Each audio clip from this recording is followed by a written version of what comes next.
Alhamdulillah wassalatu wassalamu ala afdali khalqillah Sayyidina Muhammad bin Abdullah Nabiyullah wa Rasulullah sallallahu alaihi wa alihi wasallam wa ala alihi wa sahbihi wa man tabi'ahu wa walah.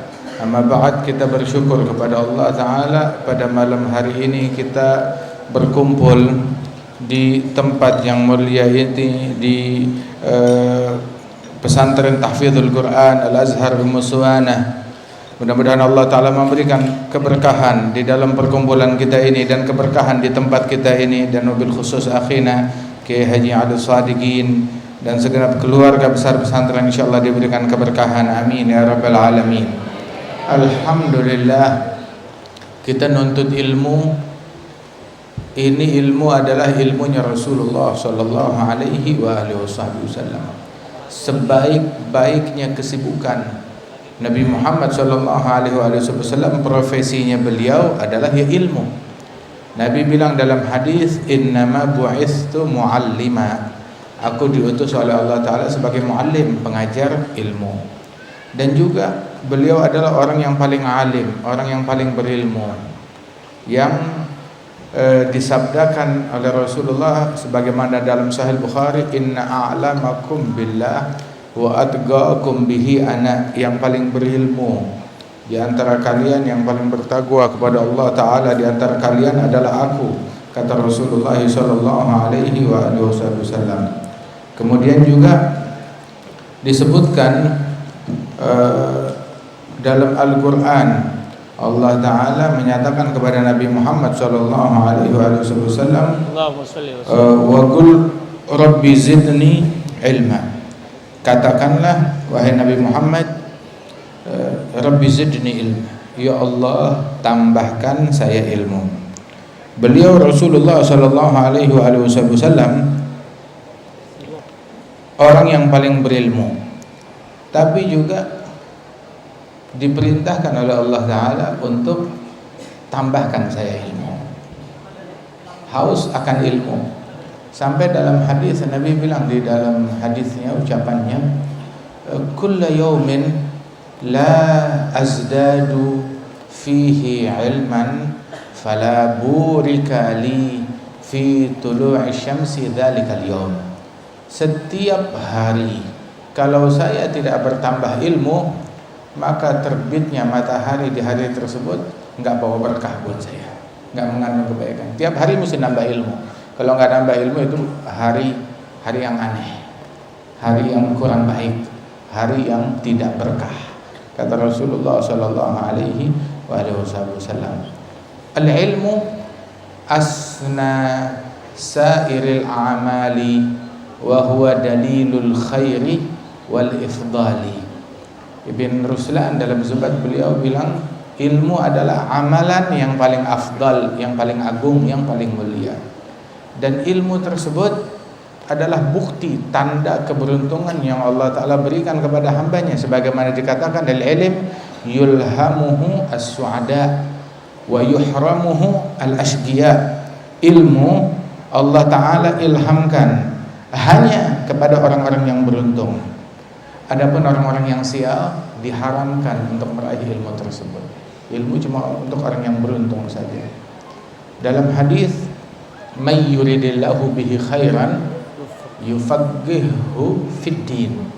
Apabila Allah ingin memberikan kebaikan, keberuntungan kepada hambanya, maka Allah akan berikan kepada hamba tersebut fiqh fid din, pemahaman dalam agama. Fiqh fid din, mengerti dan faham akan agama. Kalimat fiqh fid din bukan cuma sekedar hafal, bukan cuma sekedar tahu, tapi dia faham. Dia faham. Orang tahu api panas, tapi dia masukkan tangannya ke dalam api, dia nggak faham. Orang belajar ini ular itu bisanya mematikan, tetapi malah dia sodorkan tangannya untuk digigit ular berbisa yang mematikan, dia nggak faham. Orang yang faham, yang mengerti, dia akan mengerti, tahu neraka itu ada, neraka itu panas, neraka itu menakutkan, maka dia akan meninggalkan hal-hal yang bisa menjebloskan dia ke neraka. Orang yang faham, yang mengerti surga itu ada, surga itu adalah ganjaran buat orang yang beramal soleh, maka orang yang faham akan ini semua, surga itu enak, surga itu nikmat, maka dia akan melakukan hal-hal yang membuat dia masuk ke dalam surganya Allah Ta'ala. Itu baru mengerti. Orang yang faham dengan ilmu, dia akan menjalankan perintah Allah, akan menjauhi larangan Allah. Orang yang faham, yang ngerti, dia akan takut kepada Allah, takut akan murkanya Allah, takut kepada Allah yang maha kuat, yang maha berkuasa, yang maha punya segalanya, dan hanya satu-satunya yang berkuasa, Allah Ta'ala. Sehingga dalam Al-Quran, innama yakhshallaha min ibadihi al-ulama'u,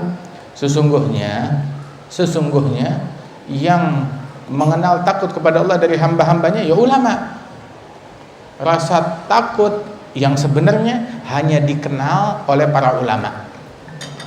Mereka orang yang paling takut kepada Allah Ta'ala. Makanya kalau ada ulama nggak takut kepada Allah Ta'ala, nah itu kelewatan.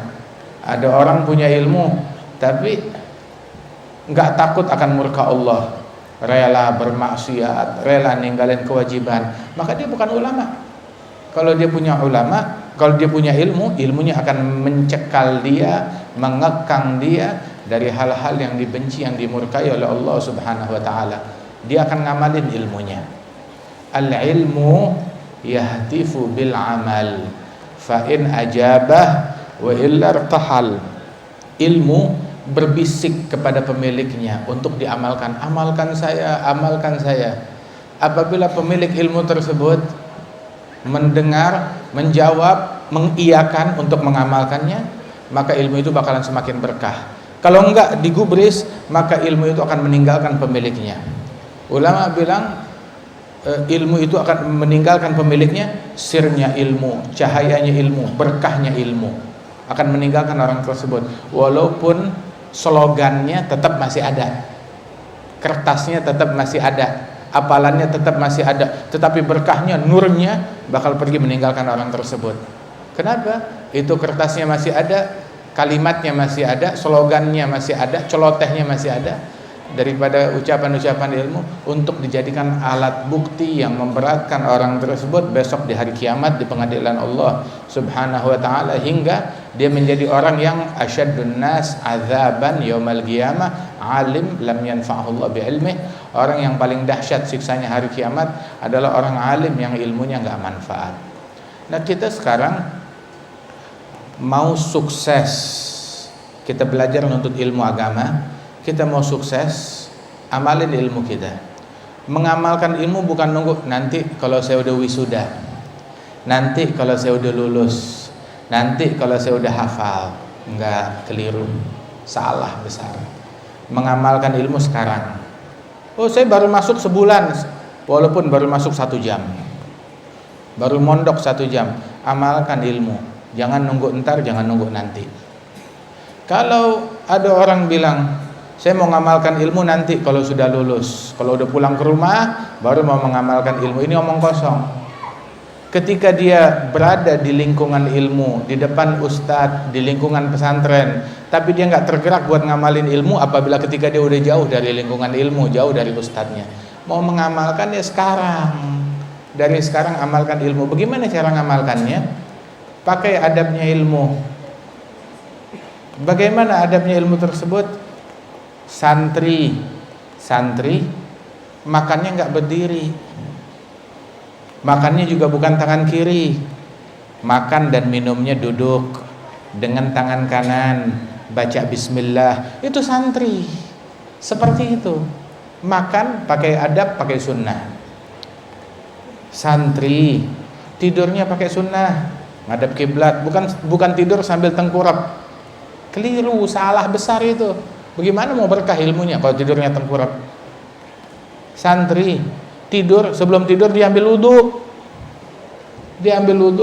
tidur baca doa mau tidur, ngadep kiblat. Itu santri yang sebenarnya. Santri masuk kamar, masuk kelas, kaki kanan. Santri pakai baju tangan kanan dulu yang masuk, buka baju kanan paling belakangan keluarnya.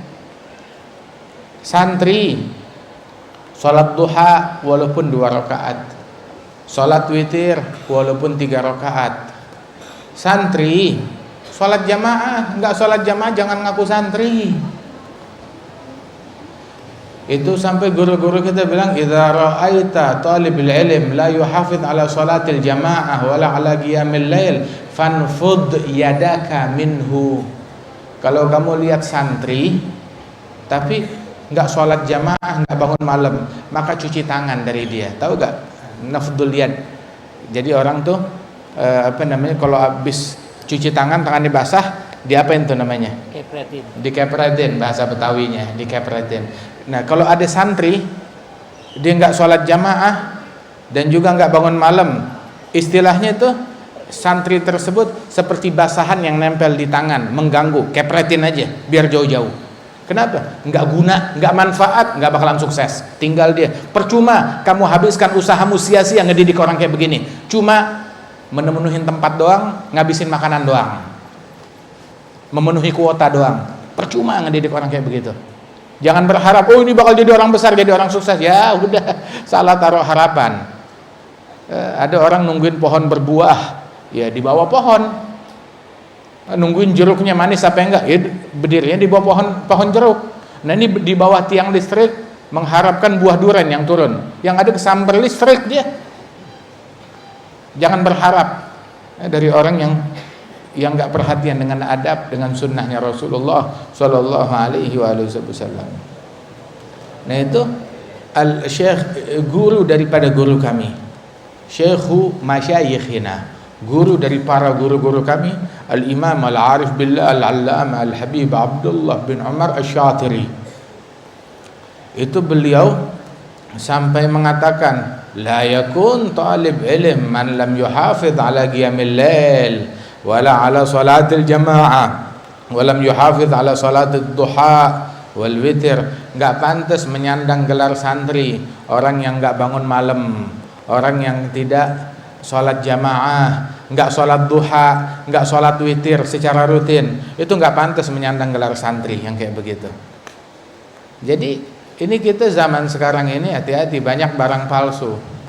Banyak barang palsu. Semuanya dipalsuin. Ada beras palsu, telur palsu, handphone palsu. Begitu, segala-galanya dipalsuin. Segala-galanya. Nah, hati-hati juga, ada santri palsu, santri abal-abal. Jangan ada santri palsu di antara kita. Begitu.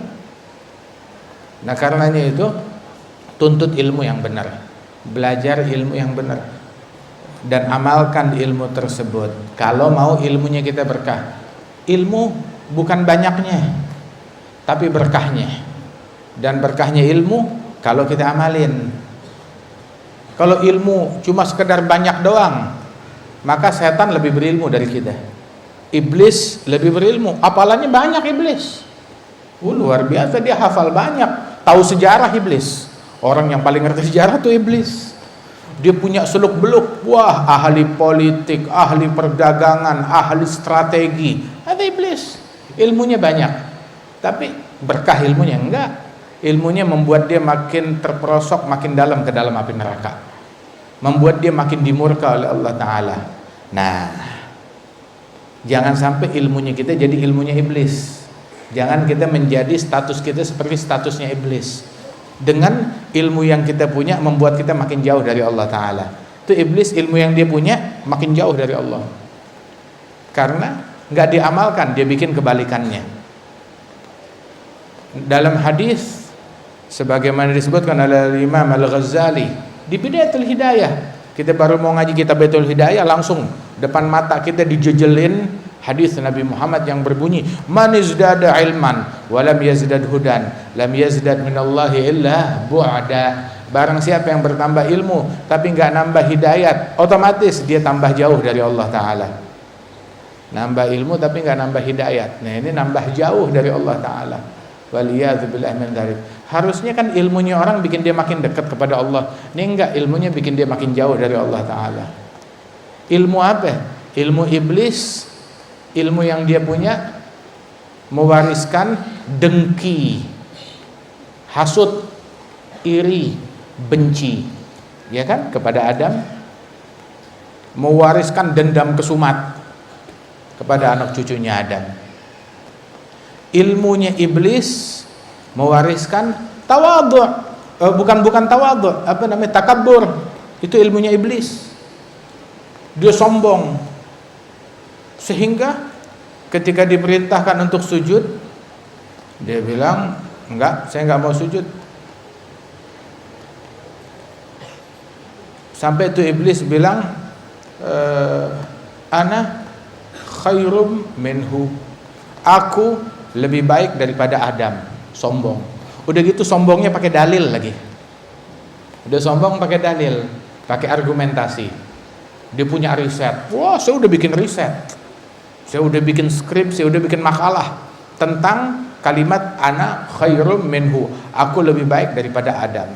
Dia berargumentasi kepada Allah, khalaqtani min nar wa khalaqtahu min tin.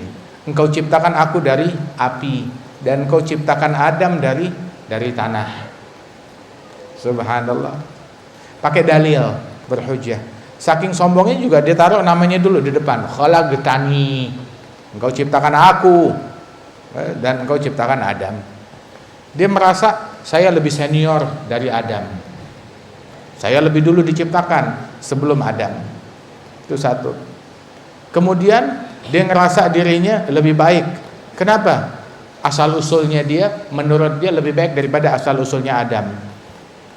Adam berasal dari tanah, sedangkan dia berasal dari api, dan dia nganggap argumentasi dia, api lebih baik daripada tanah. Itu menurut argumentasinya iblis. Cuma dia lupa kalimat khalaqtani, engkau ciptakan aku. Yang menciptakan dia Allah, yang ciptakan Adam Allah, yang ciptakan api Allah, yang ciptakan tanah Allah. Dan gak ada Allah mengatakan api lebih afdal daripada tanah, gak disebutkan. Api lebih afdal dari tanah, gak disebutkan. Allah Ta'ala menciptakan makhluk-makhluknya, pohon, api, tanah, angin, udara, air, diciptakan oleh Allah Subhanahu wa Ta'ala. Subhanallah. Ini argumentasi yang batil, argumentasi yang keliru. Ala kulli hal, ilmu itu harus membuahkan tawadhu. Sebab orang mau dapat ilmu, tawadhu. Al-ilmu harbun lil fatal muta'ali kassaili harbun lil makanil ali. Ilmu kabur dan menjauh dari pemuda yang tinggi hati, sebagaimana aliran air menjauh dari tempat yang tinggi. Air atau hujan saat turun, air itu mengalirnya dari bawah ke atas atau dari atas ke bawah. Ketika air berjalan, itu depan kita itu ada aliran air, selokan, aliran air. Nah, itu air berjalan. Ke arah mana dia berjalan? Ke arah tempat yang rendah. Berarti di sana tempat yang tinggi mana? Sebelah sana. Ini tempat yang rendah.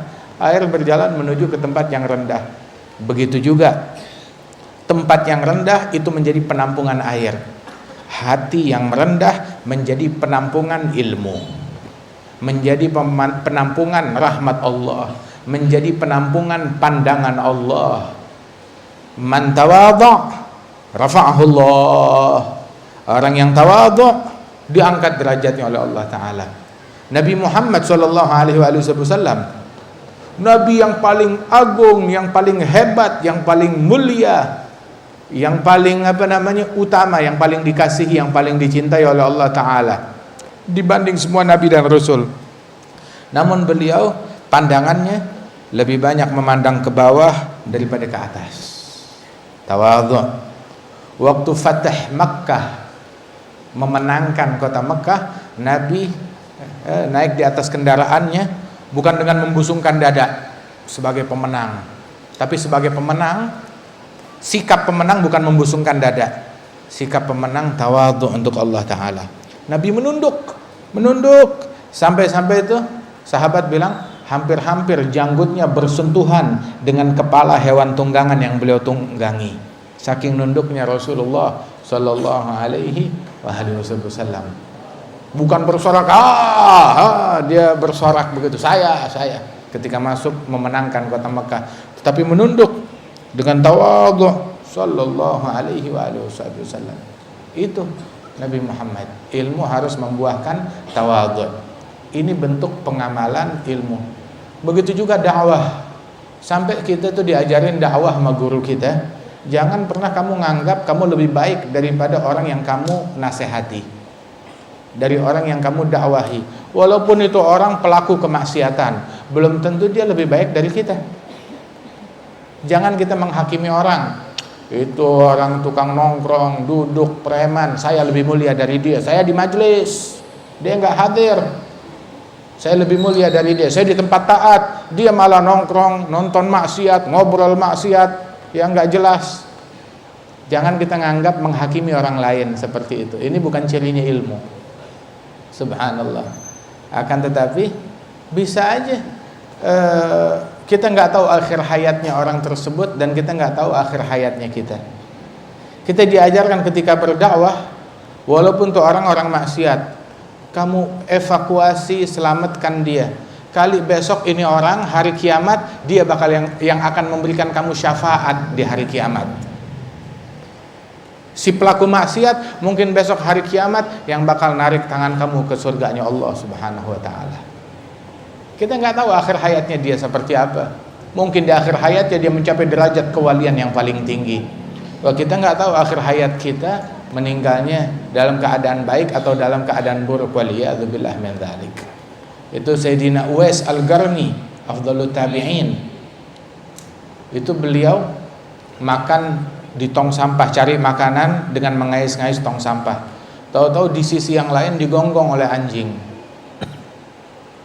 Maka Uwais Al-Qarni bilang kepada anjing tersebut, anta kul mimma yalik wa ana akul mimma yalini. Kamu makan bagianmu yang dekat denganmu, aku makan bagianku yang dekat denganku. Aku nggak bilang lebih afdal dari kamu atau kamu lebih mulia dari saya, enggak. Saya enggak menghakimi siapa yang lebih afdal. Saya enggak tahu. Tapi ketentuan siapa yang lebih mulia antara aku dan anjing besok hari kiamat. In juztus sirat fa ana khairum minka wa in lam ajuz sirat fa anta khairum minni. Kalau saya berhasil melewati sirat, masuk surga, melewati jembatan sirat yang membentang di atas neraka, saya lolos masuk surga, saya lebih baik dari anjing. Tapi kalau saya gagal, saya kecemplung dalam api neraka, maka anjing lebih baik dari saya. Pendakwah otaknya harus kayak begini, pikirannya kayak begini. Tapi kalau udah pendakwah nganggap saya lebih baik dari jamaah, saya lebih baik dari santri, saya lebih baik dari fulan, saya lebih baik dari pejabat ini, saya lebih baik daripada pejabat itu. Ini iblis, bukan ustadz. Ini iblis, bukan ulama. Ada iblis. Tapi kalau yang dibawa ilmunya Rasul sallallahu alaihi wasallam, maka dia akan bersikap dengan sikapnya Nabi besar Muhammad sallallahu alaihi wasallam. Nabi pernah tuh ada satu orang musyrik jumpa dengan Rasulullah, dan dia berkata kepada Rasulullah ketika mengenal kepada Nabi, berkenalan, terus dia bilang, ya Muhammad, antal ladzi qala qaumuk antus annaka sabi. Kamu dia yang dibilang oleh kaum Quraisy menyebut engkau adalah orang yang sabi. Sabi itu orang yang keluar dari jalan nenek moyang, yang murtad dari jalan nenek moyang. Maka Nabi tidak meladeni cemoohan tersebut. Nabi cuma bilang, kadzalika yaqulun, ya begitulah omongan mereka. Dia bilang, ya katanya sih begitu. Katanya orang-orang bilang ya begitu. Sallallahu alaihi wasallam enggak merespon, ya, tidak menjawab, enggak mengklarifikasi. Sallallahu alaihi wasallam. Syekh Mutawalli Sya'rawi itu beliau sempat digosipkan dengan gosip yang tidak baik, dicaci maki, difitnah. Saat dia dicaci maki, difitnah, Al-Habib Ali Al-Jufri, sahabat kami, beliau bilang kepada Syekh Mutawalli Sya'rawi, ya Syekh, sebenarnya kan kamu bisa aja, kamu punya akses kemanapun, didengar ucapanmu oleh semua pejabat. Kamu bisa dengan memberikan penyampaian di sebuah stasiun televisi. Kamu bisa memberikan jawaban dan klarifikasi atas kebohongan dan fitnah yang ditujukan kepada engkau. Kamu bisa jawab, ngomong 5 menit, langsung selesai itu semua. Tapi kenapa kamu kok tidak menjawab, nggak mengklarifikasi? Kamu biarkan orang memfitnah kamu, menggosipkan kamu. Maka Syekh Sya'rawi bilang, Syekh ya waladi, wahai anakku, kita kalau syariatnya Allah Ta'ala yang diganggu, kamu jawab, dafi' an syar'illah, bela syariatnya Allah, kamu jawab, klarifikasi. Tapi kalau yang diganggu pribadi kamu gak usah jawab, gak usah klarifikasi, gak usah bela diri. Sebab orang yang gak bela diri, maka innallaha yudafi'u anil ladzina amanu, Allah yang membela orang-orang yang beriman, yang menepis fitnah dan tuduhan-tuduhan kebohongan yang ditujukan kepada orang-orang yang beriman. Subhanallah, ada hikmah dari beliau radhiyallahu anhum wa ardhahum ajma'in. Nah, karenanya itu ayo intinya amalkan ilmu. Amalkan ilmu, enggak muluk-muluk. Saya mau menghatamkan Quran sehari 10 kali, sehari 20 kali dalam rangka pengamalan ilmu seperti imam ini, seperti imam itu. Itu bagus. Akan tetapi mulai dari hal yang simpel mengamalkan ilmu tersebut. Tidurnya pakai sunnah, ngadep kiblat. Masuk kamar pakai sunnah, kaki kanan dulu, baca bismillah, kasih salam ketemu orang. Begitu. Bangun sebelum subuh, walaupun 15 menit sebelum subuh dia udah siap di atas sejadah. Kemudian juga baca tuh Quran. Al-Quran udah hafal terus, udah selesai? Belum. Itu Al-Quran yang sudah kita hafal, tinggal kita lanjutkan, terus kita ulang-ulang sampai kapan? Seumur hidup sampai kita mati. Seumur hidup sampai mati jangan ditinggal Al-Quran. Sampai mati jangan kita tinggal. Ulang terus, siang dan malam. Itu man hafizal Quran faka'annama nubuwah udrijat baina jambaih. Orang kalau dia hafal Quran, Masya Allah, dia punya wahyunya Allah yang Allah Ta'ala wahyukan kepada Nabi Muhammad Sallallahu Alaihi Wasallam. Seolah-olah kenabian tuh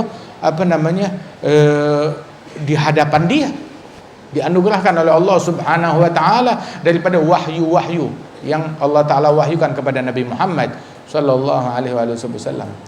Karena Imam Syafi'i hatam Quran kalau Ramadan siang 1 kali hatam, malam 1 kali hatam, sehari semalam 2 kali khataman Quran. Wa kana Imam Abdurrahman bin Muhammad As-Saggaf, beliau khatam Quran.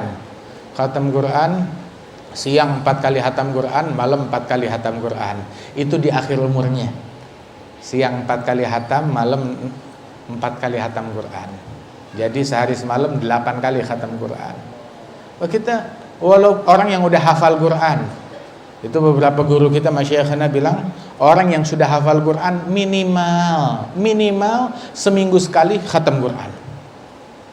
Untuk ngulang jangan sampai hafalannya lupa. Entar kalau udah kuat jadi sebulan sekali, ya kagak. Kalau udah kuat ya perbanyak deh baru. Mau seminggu 2 kali, mau seminggu 3 kali. Syukhina, guru-guru kami sesibuk-sibuknya mereka minimal seminggu sekali khatam Quran. Minimal, paling sedikit. Sampai itu dulu di Kota Tarim ada 360 masjid. Itu setiap masjid tuh punya agenda Hizbul Mubarak yang ditaksis oleh Syekh Salim Bafadl, muridnya Syekh Abdul Qadir Al-Jailani. Itu beliau mentaksis Hizb Mubarak. Jadi tadarus Quran diatur di setiap masjid. Itu di setiap masjid tadarus Quran sebelum subuh waktunya dan antara maghrib dan isya, dan dikelola pokoknya alhasil seminggu sekali serentak semua masjid di hari Kamis subuh hataman Al-Quran di semua masjid. Dan kebanyakan masjid tersebut yang tadarus Al-Quran itu rata-rata tanpa memegang mushaf, semuanya hafal. Yang tadarus itu semuanya hafal rata-rata. Cuma belakangan hanya beberapa masjid yang masih mempertahankan adat tersebut. Tadarus Quran semua masjid tetap tadarus, tetapi yang baca cuma yang hafal doang itu sulit dipertahankan, sehingga kebanyakan masjid ya udah pegang mushaf, pegang nas Al-Quran. Kecuali ada 2 atau 3 masjid yang masih tetap tanpa pegang mushaf. Yang mau baca nggak pegang mushaf, dari hafalannya dia. Di antaranya Masjid Segaf, Masjid Al-Imam Abdurrahman bin Muhammad Segaf yang ditasis oleh beliau. Itu sampai sekarang yang mau baca Al-Quran dengan hafalan. Begitu juga di tempatnya Al-Habib Umar di Darul Mustafa, itu dijadikan adatnya yang mau tadarus Quran di di halaqah resmi tadarus Quran tadi itu tanpa memegang mushaf, dengan hafalan mereka tadarus Qur'annya. Subhanallah. Dan itu semuanya seminggu sekali khatam Quran, menghatamkan Al-Quran secara serentak di semua masjid yang ada di kota Tarim. Radhiyallahu anhum wa ardahum. Nah, ini harus dibaca terus, dikaji terus, direnungin terus. Jangan kita boikot Al-Quran. Ini sungguh nikmat orang itu diberikan Al-Quran, maka jangan disia-siakan. Itu Nabi Muhammad bilang, aku diperlihatkan oleh Allah Ta'ala dosa-dosa umatku, maka tidak ada yang lebih besar dari apa yang aku lihat di catatan laporan itu. Nggak ada yang lebih dahsyat, yang lebih besar daripada dosa orang diberikan ayat-ayat Al-Quran terus dia lupakan Al-Quran tersebut. Ini dosa yang paling besar. Waliyadzubillah min dzalik. Jangan kita lupakan daripada ayat Al-Quran. Kita kaji siang dan malam, renungi siang dan malam. Subhanallah, yuqalu li sahibil Quran iqra warqa. Dikatakan kepada sahibul Quran, bacalah dan naiklah. Bacalah dan naiklah. Bagaimana? Akhir manzilatak fil jannah, akhir manzilatika fil jannah inda akhir ayah tagra'uha minal Quran. Kedudukan tertinggimu yang kau capai di surga adalah ayat terakhir yang bisa kamu baca dari Al-Quran. Oh, saya cuma hafal 1000 ayat, ya 1000 tingkat. Hafal 2000 ayat, 2000 tingkat. Begitu. Disuruh baca, dites nanti. Nah, terus yang belum hafal Quran bagaimana? Niat dari sekarang, saya mau hafalin Al-Quran.